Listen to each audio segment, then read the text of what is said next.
All right, happy Sabbath, everybody. Today is June 5, 2021, and we are going to study about Esther and Mordecai and Haman. And who's the wife of Haman? What's the wife? Since a lot of people don't remember this one. What's the wife of Haman's? Zeresh. Yeah, Zeresh. Okay, that's important. Happy Sabbath. All right. Okay. All right. So why are we studying about Esther, and what has the story of Esther, anything to do with the restoration of the temple? All right. Remember, the story of Esther is right in the middle, between the second and the third decree to restore the temple. Right. Between the second decree of Darius and the third decree of Artaxerxes is the father of Artaxerxes, which is Xerxes, right? And Xerxes is Ahasuerus of the time of Esther, all right? So Esther is right in the middle of the history of that time, okay? All right. We did this study a long time ago, but we studied in very great detail. But what we need to do is just take some summaries of it and see how it applies in our time when we have to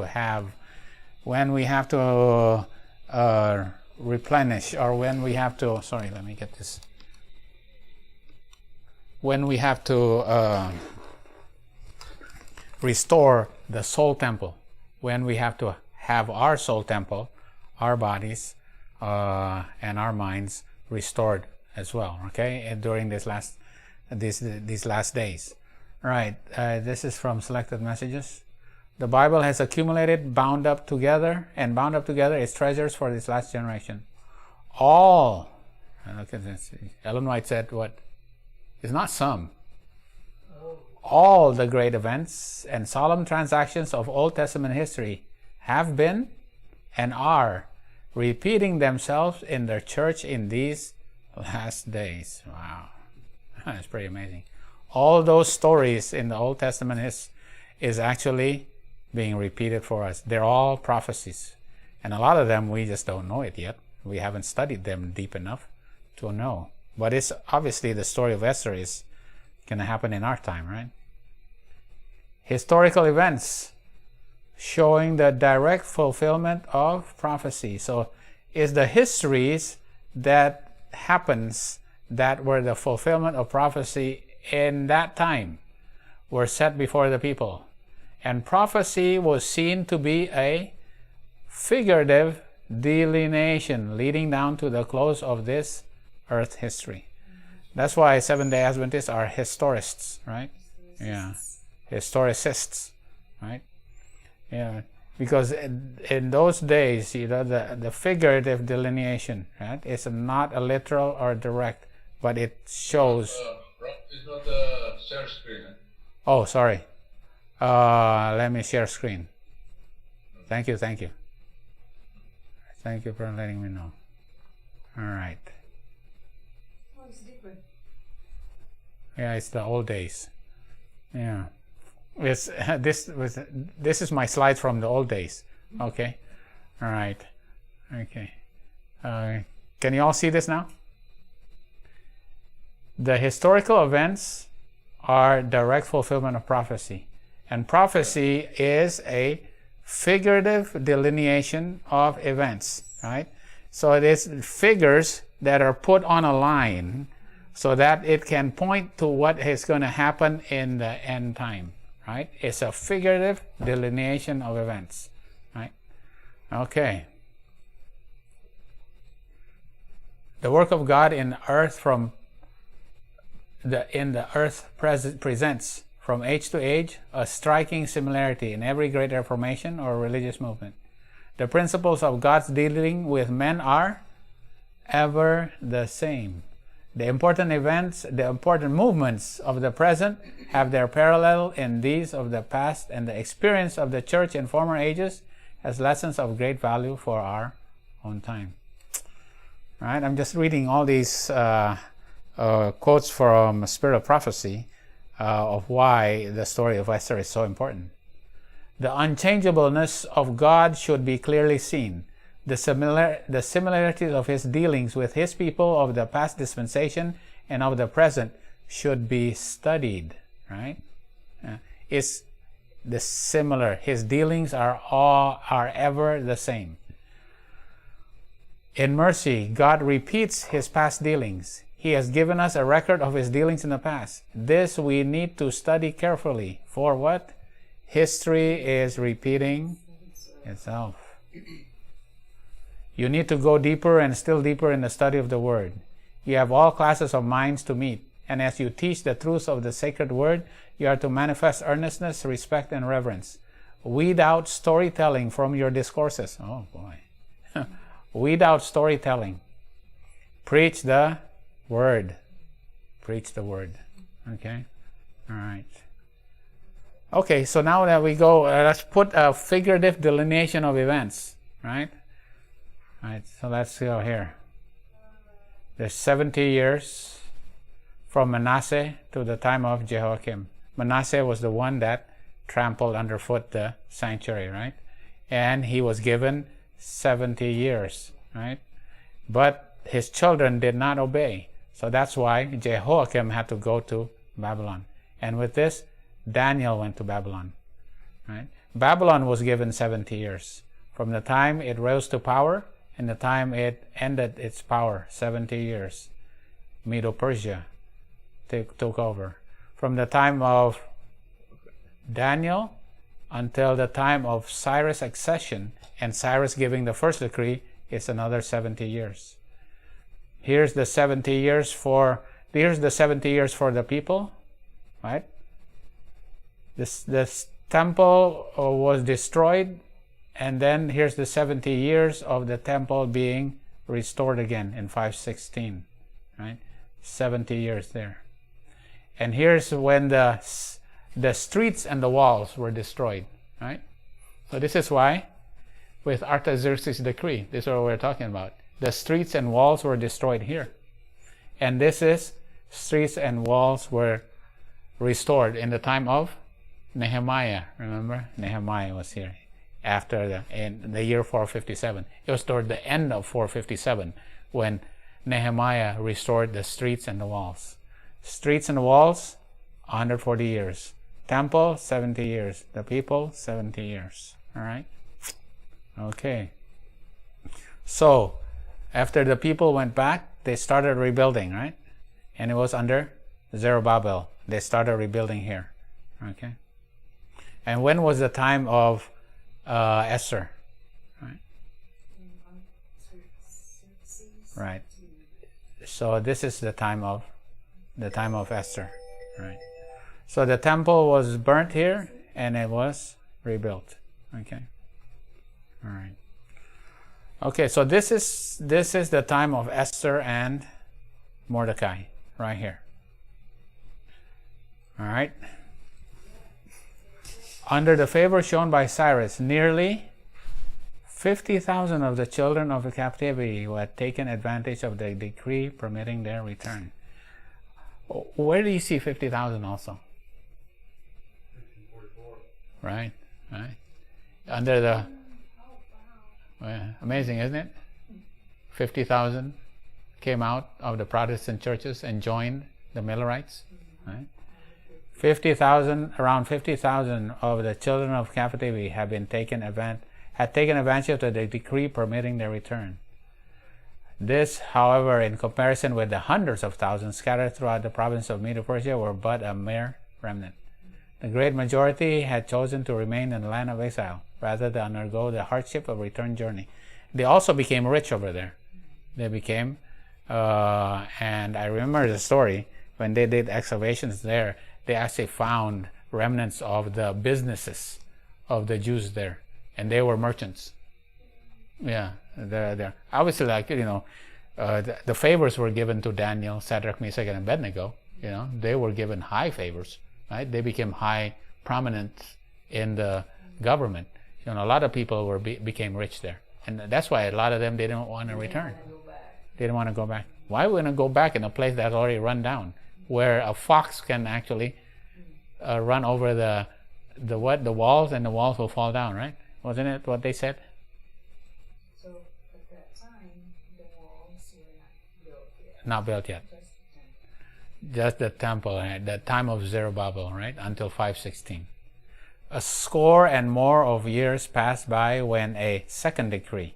So between the first and the second decree is a score and more. Okay, we a little bit more than 20 years. So it's actually 23 years, right? Quite as favorable as first was issued by Darius Hystaspes, right? Right. The monarch then ruling. Thus did God in mercy provide another opportunity for the Jews in the Medo-Persian realm to return to the land of their fathers. The Lord foresaw the what? The troublous times that were to follow during the reign of Xerxes, Ahasuerus of the book of Esther. And he not only wrought a change of feeling in the hearts of men in authority, but also inspired Zechariah, see, to plead with the exiles to return. All right. Okay. So this is Darius the Mede, right? This is not Darius the Hystaspes. This is Darius the Mede, right? The one that put Daniel in the lion's den, right here. Darius the Mede. After that, Cyrus. All right, Cyrus accession and all right, okay. The Zerubbabel return, and this is the first decree, right? All right, and then the rebuilding stopped under the time of false Smyrnis, and it restarted again in the time of the second decree of Darius Hystaspes, right? Ellen White says a few more years, more than 20 years, a score and more. 23 years was between the first decree and the second decree, right? 537 to 520, the second decree. Between the second decree and the third decree is 57 years. When you add it up, it's what? 80 years.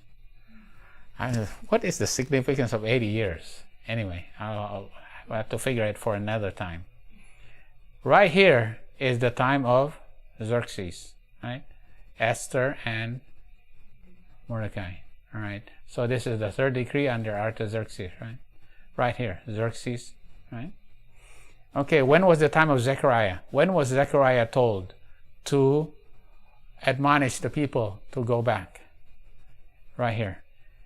Between 520 and 516 is the time of Zechariah. So Zechariah's 8 visions were at this time. Okay? At this time.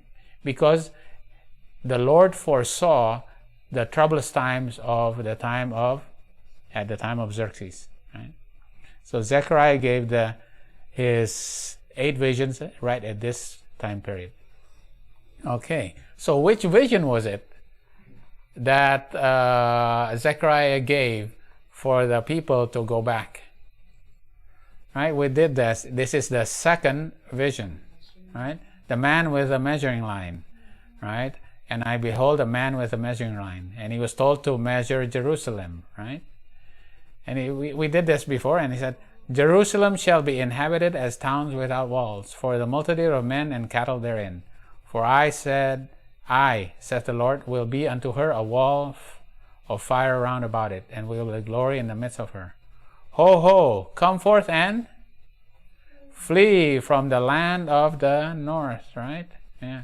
Deliver thyself, O Zion, that dwellest with the daughter of Babylon. You have to flee from the land of the north, and you have to separate yourself from the daughter of Babylon. All right? Right. For after the glory hath he sent me unto the nations which spoiled you. For he that toucheth you hath touched the apple of his eye. For behold, I will shake my hand upon them, and they shall be a spoil to their servants. Right? Sing and rejoice. Right? I come, and I will dwell in the midst of thee, saith the Lord. And many nations shall be joined to the Lord in that day, and shall be my people, and I will dwell in the midst of thee. Right? And thou shalt know that the Lord of hosts has sent me unto thee. And the Lord shall inherit Judah and his portion, and shall choose Jerusalem again. right? So this is the admonition of Zechariah, right? Saying you have to come out of Babylon because the time of trouble is going to come when, at the time of Xerxes and Esther, Ahasuerus and Esther, and Mordecai and Haman, right? Okay, right. And a line is stretched forth upon Jerusalem. Jerusalem is being rebuilt. God commanded that Jerusalem is to be rebuilt. The vision of the measuring of the city was an assurance that He would give them comfort and strength to afflict the afflicted ones, and to fulfill them the promise of His everlasting covenant. The promise of His everlasting covenant. What covenant were they under at that time? They were still under the old covenant. But the thing is that there's going to be a promise of the everlasting covenant. When did the everlasting covenant become ratified? When was it ratified? When a sacrifice is given. And who's the true sacrifice? When Jesus. So when Jesus was nailed on the cross, the everlasting covenant was ratified, right? So we are now living under the ratified covenant. But Jesus had to first enter into that temple and glorify that temple, and then he will ratify the new covenant, right? The new covenant. That's why the temple had to be rebuilt, so that he can ratify his covenant, right? Yeah. Okay. And where do you see that covenant? Yeah, we see that in Jeremiah 31, and also in Hebrews 8, verse 10 to 12, right? Yeah, this is the everlasting covenant.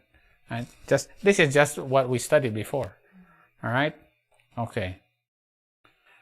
All right. Remember, the ratification of the everlasting gospel was ratified when Jesus died as a lamb. Right? And that's when, from then on, we are under the everlasting gospel again. The everlasting covenant again. Right.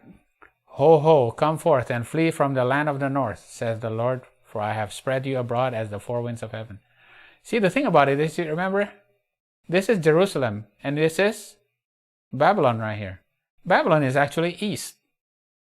But they always come from the north, because how do they attack? They never attack directly across, because this is a desert that nobody can really pass.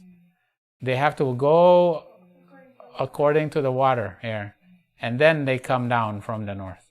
So Babylon is always says the king of the north. It comes down from the north, right? Because it attacks from the north. And then you have to, Zion, you have to separate yourself from the daughter of Babylon. Okay? Why not? You have to separate yourself from Babylon. Because Babylon has fallen. And who is it now? It's Medo-Persia. It's kind of considered the daughter of Babylon now, right? It's now Medo-Persia. Okay.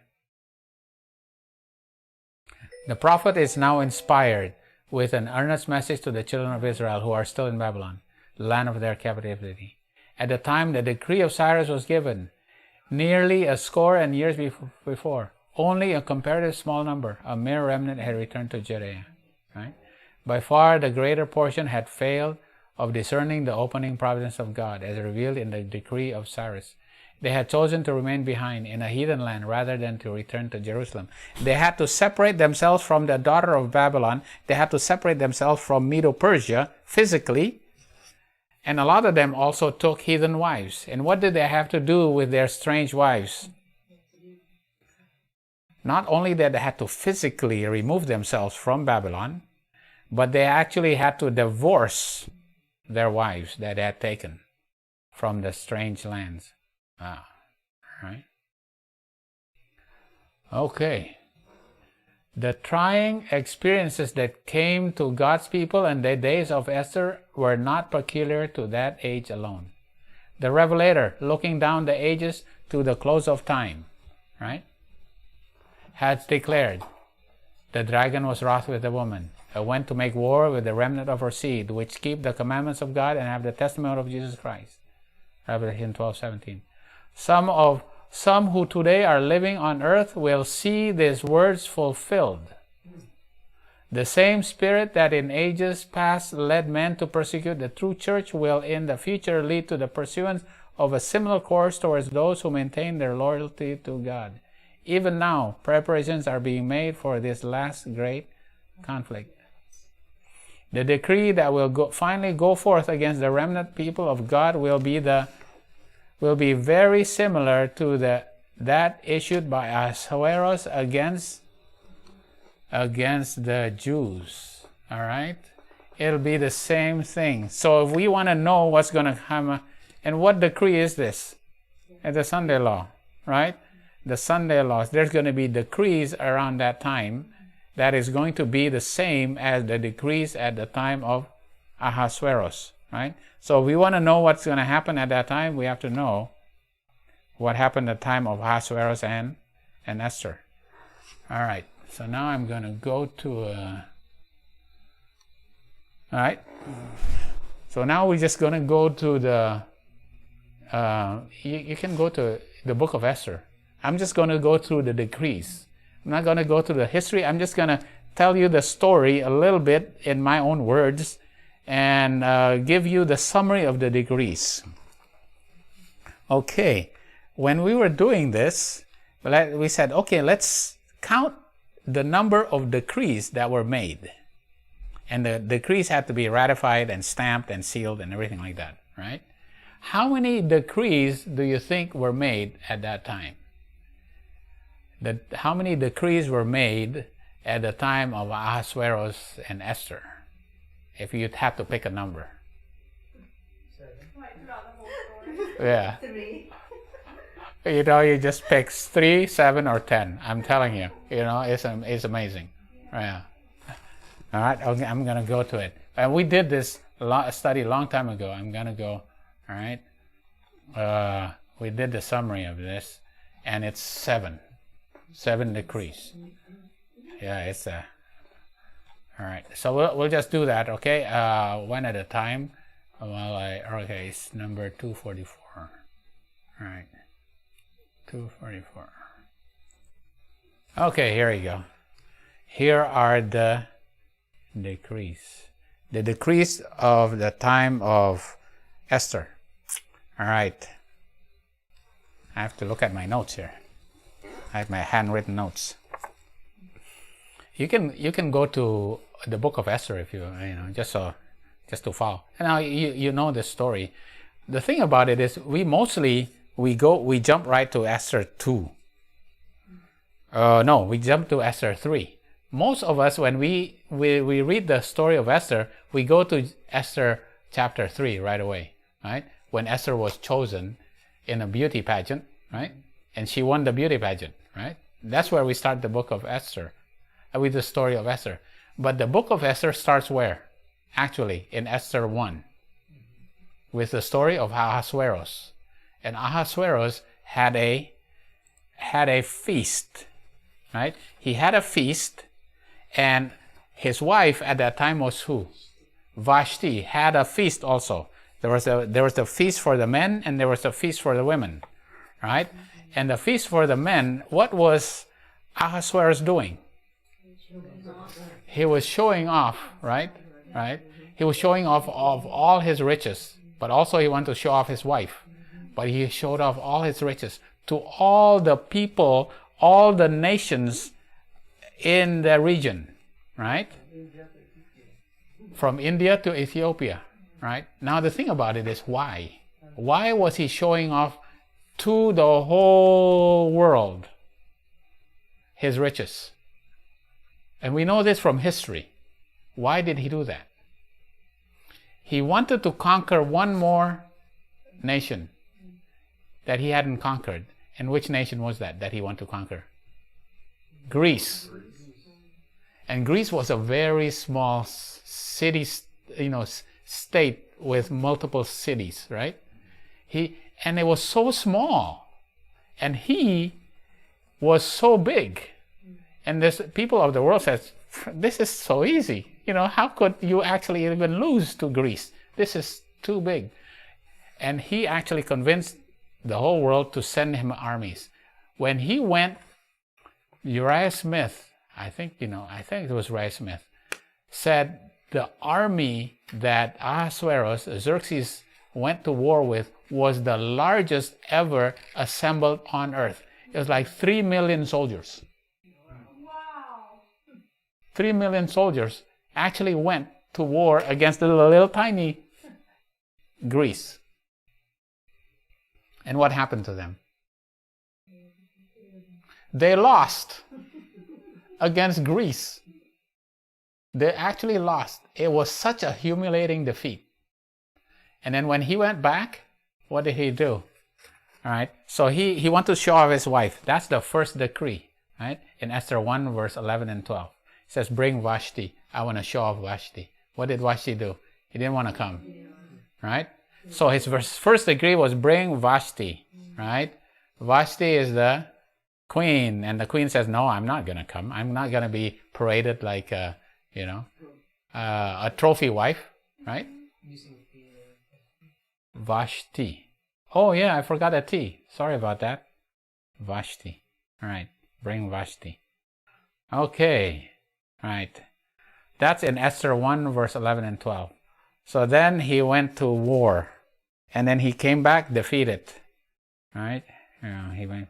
But the first thing that he did was, what did he do?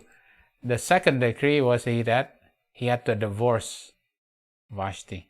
So he had another decree in Esther 1, verse 19 and 20. He had to divorce Vashti, right? All right, here, divorce Vashti. And then, after that, he says, well, you know what? I need a wife. And so he held a beauty pageant. All right, okay. And then he made another decree. So this is decree number 2, right? What's the third decree? The third decree is in Esther 2, verse 2. Right? To gather the virgins. Right? Gather the virgins. All right. Now the thing is that, why this is so important, because when we did the studies, actually we can see that the gathering of virgins line up with the story of who? The 10 virgins, right? The 10 virgins are gathered, right? And then they had to wait, right? But then they were disappointed, right? So it's the 10 virgins, right? It also lined up with the story of Elizabeth and Mary, because Mary was a virgin. She had to be gathered, right? And she obviously had Jesus. Okay, so the virgins are gathered. All right, gather the virgins. And let's see, let me look at my notes. Okay. And what were the virgins? What did they have to do to the virgins? They had to be separated, and then they had to be purified. And how were they purified? With oil of myrrh and sweet odors. So they had to be purified for 6 months. All right? Okay. Yeah. What's next? Do you know why? Because if they are separated, and who are the ones that keeping them? Is eunuchs. Eunuchs cannot impregnate them. If they wait them that long, And they know that they're right, they're pure, right? They're pure. If you wait that long enough, and all the ones that come in contact with them are eunuchs, right. they're pure, right? Yeah, so Esther was chosen. Okay. So the thing about it, let's see, what's okay. Right, what's number 4? Okay. The number 4 is death decree. All right. In the meantime, Haman was looking around, and he saw a man at the gate, right, that did not want to worship him, right? So what did he do? He started taking lots, right? And lots in Hebrew is called pur. He starts throwing pur. He started P-U-R, right? Taking lots. And he throwed lots every day from the beginning of the first month. Every day he started taking lots, trying to find out when is the good day to kill the Jews, because he knew that Mordecai is a Jew, right? And he came that the good day is on the 13th day of the first month, right, of the 12th year, right? That's the good day for the death decree to start, right? Okay, but then he says, okay, I have to convince the king.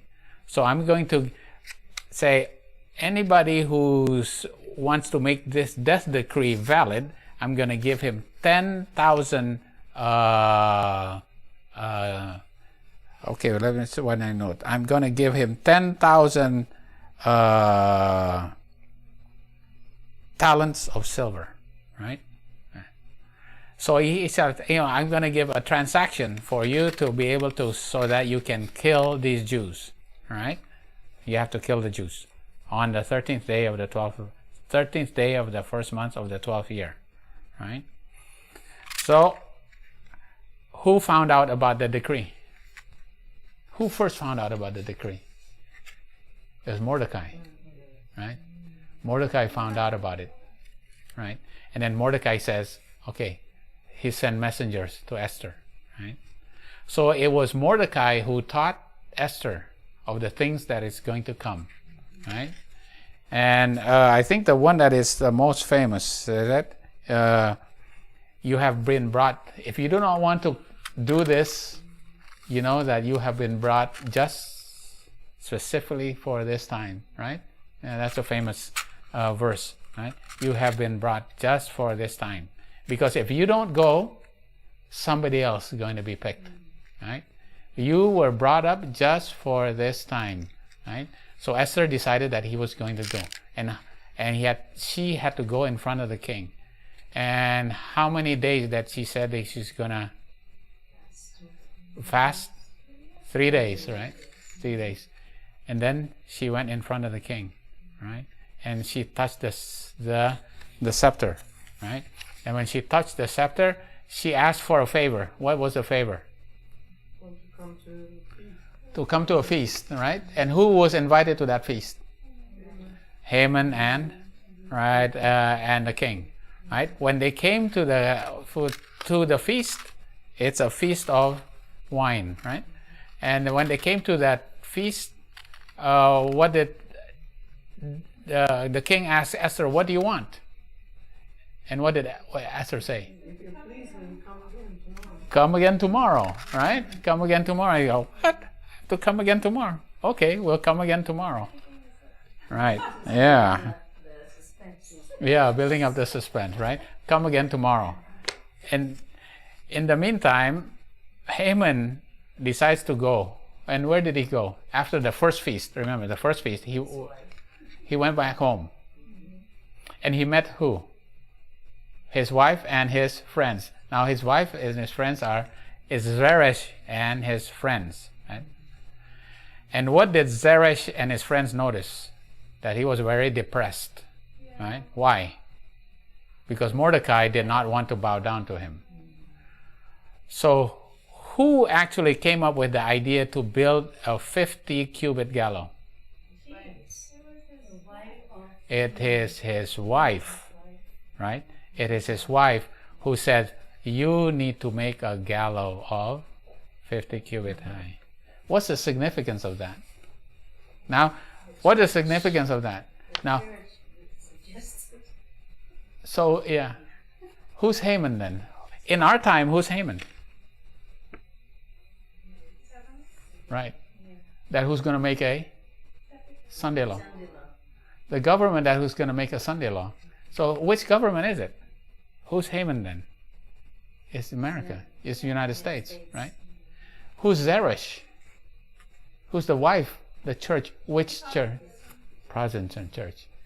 Because it's the Protestant church that actually asks the government for a Sunday law, right?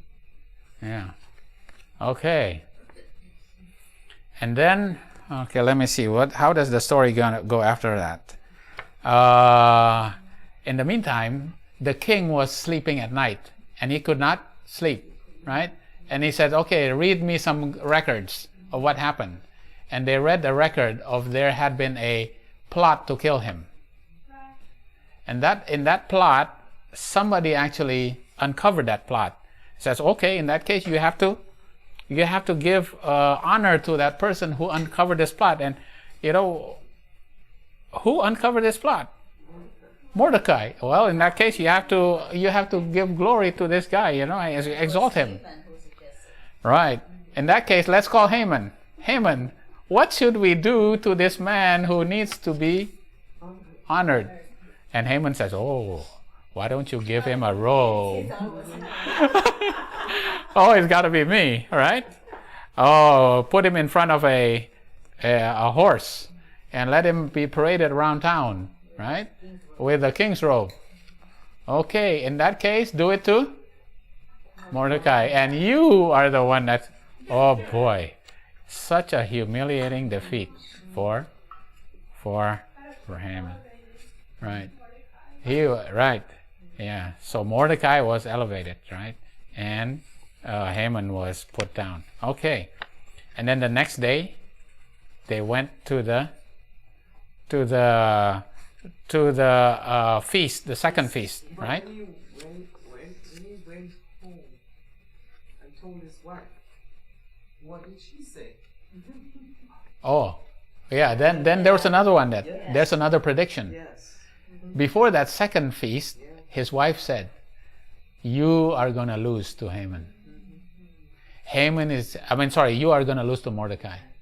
You are going to lose to Mordecai. Yeah. He made a prediction, right? That was pretty significant. All right. Okay.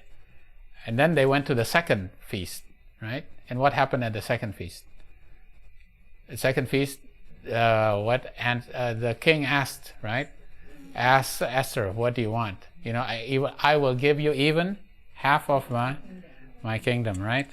And then Esther divulged who was it that tried to kill him, right? And because of that, Haman was hung on those gallows, right? He was hung on that gallows. And then he already asked for a death decree. The death decree was already made, but it hadn't been executed yet. So the death decree is already there, but instead now he's the one that is hung on the gallows, right? After Haman was hung on the gallows, what was the next decree? The counter decree, right? And what was the counter decree? Now the Jewish people, they can defend themselves. So even as the Medo-Persian rule, the decree cannot be reversed, right? So the Medo-Persians can actually go attack the Jews, but the Jews can now defend themselves right? They can now defend themselves, all right? They can defend themselves. Okay, all right. Right.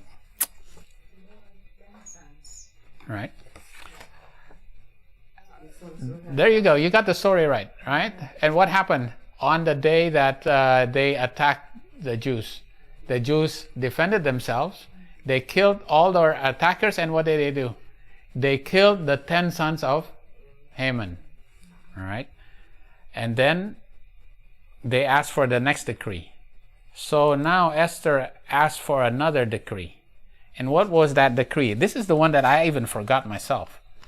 This decree was repeated, right? They said now they can hang the dead sons of Haman. Yes. So here, right, when after Haman was hung, Esther asked for a counter decree, right? After the sons of Haman were killed, now Esther asked for another decree. And on that decree, the 10 sons of Haman are hanged. All right, okay. The 10, same. All right, this is decree number 6, right? Okay, there's another decree, then the last decree. This last decree is the letters of Purim. Now, Purim is Pur is the lots, right? The letters of lot is made by Mordecai and is ratified by Esther. And what did Mordecai say? On these 2 days, on the 14th and the 5th day of the 12th month, you have to remember that God had saved you from the lots of Haman, right? On every year, on the 14th and 15th day of the 12th month, you have to remember all these things that happened to you. They're the 7 decrees of the time of. Yeah, so we went through all of that. Now we have to go and see. This is a delineation of events, right? My question is, which one of these would you say would represent the Sunday law? And you got to tell me why. When is the Sunday law? And now you got to ask. You got to tell me. There's 2 Sunday laws, right? There's the national Sunday law, and there's the universal Sunday law. Okay, which one of these represent the Sunday law? Right, I'm going to take this, and which one would be the national Sunday law and the universal Sunday law? First of all, what happens when America declares a Sunday law? When America commits apostasy, when there's national apostasy, what happens after national apostasy? National ruin. Haman commits national apostasy. Haman, and then Haman is hung. Right? That's why here's, and then a counter decree is made. Right? He made a death decree, but that did not go into effect. He then was hung at this time. Right? Right? So that's why we put the National Sunday Law here. Right? National Sunday Law. And at this decree is repeated. And who was hung here? The 10 sons. What does the 10 sons mean? The 10 toes, right? The 10 kings. And that's the United Nations, right? That's when they're hung, right? That's the Universal Sunday Law, right? And then here they have to remember, right? They have to defend themselves. They have to remember that they defended themselves, right? Is there another decree after the Universal Sunday Law? God's people can be killed on a certain day at midnight, but then the angel of the Lord comes at midnight and releases all of them. That those who are wanted to kill them on a specified day, on a specified time, God's people are actually delivered, you know? God's people. That's like the death decree, right? And that's the death decree during the 7 last plagues, right? Okay, my question is, if this is National Sunday Law, and this is Universal Sunday Law, and there's another death decree for the 144,000, but they are delivered, what's this decree here? What's this timeline? This is the image of the beast or to the beast? This is the Sunday Law. What is this? No, this is image to the beast, right? Image to the beast. This is when America now worships the papacy. This is an image to the beast, right? When does America make an image of the beast? Midnight cry before that, right?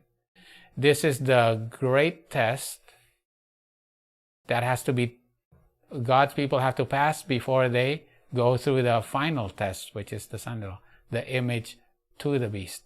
This is the image of the beast, right? This is the image of the beast. We call this the midnight cry, right? What about this timeline? The gathering of the virgins. Remember, the virgins have to be purified with oil of myrrh before the midnight cry, right? When does that start? When does oil start come down? right? With the latter rain. When does the latter rain start? When the Revelation 18 angel stands up, right? When the Revelation 18 angel comes down, and that's 9/11. Why is the latter rain given at that time? Because it benefits those who are being judged at that time, and it's the judgment of the living.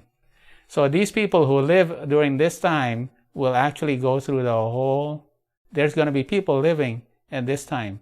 The last generation is going to live and see all these things happen. Right? All these things happen. Okay. The problem is, what about these two here? The 144,000 are the virgins who are gathered, right? What about this? Who's Vashti? There is a church that is divorced before the 144,000 is chosen, right? That is a church that used to be there's going to be a church that is divorced before this time, right? Right. There's going to be, it's a tough thing to say, but there's a church that no longer, right, wants to be married to Jesus, who is going to be divorced, right? Wow. Okay. All right. So that's the summary. That's the decrees. Okay. Now this is what I was talking with Corey about. What does this have to do with the restoration of the temple, the sanctuary? Now when Zechariah says, there's going to be two groups of people, right? There's a group of people that are left in Medo-Persia. They're still living in Babylon and Shushan, right? They're still out there in the world, in the cities of the world, right? But then there's another group of people who had followed, right, the commandments to go back and restore the temple of God, right?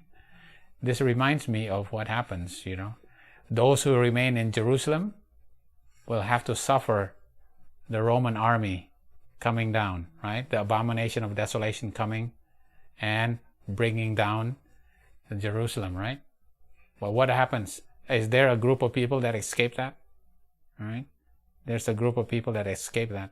Those who run to the mountains, right? Yeah.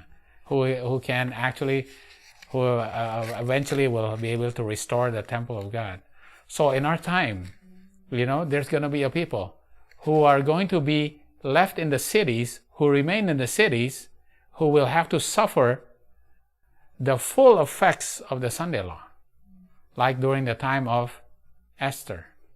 But then there's another group of people who actually have come out of Babylon, have separated themselves from the daughters of Babylon, and run to the mountains, where there they can restore the soul temple. And you know what? This reminds me exactly of what Ellen White says. Where is the best place for you to restore your character? Where is it? In the country, right? By planting and looking at the earth and breathing the fresh air. That's the reason why you go to the country and raise your own food and all that, because that will actually develop your character, right? Okay, so I got these. We'll end with the Ellen White's quotes. Let me get the.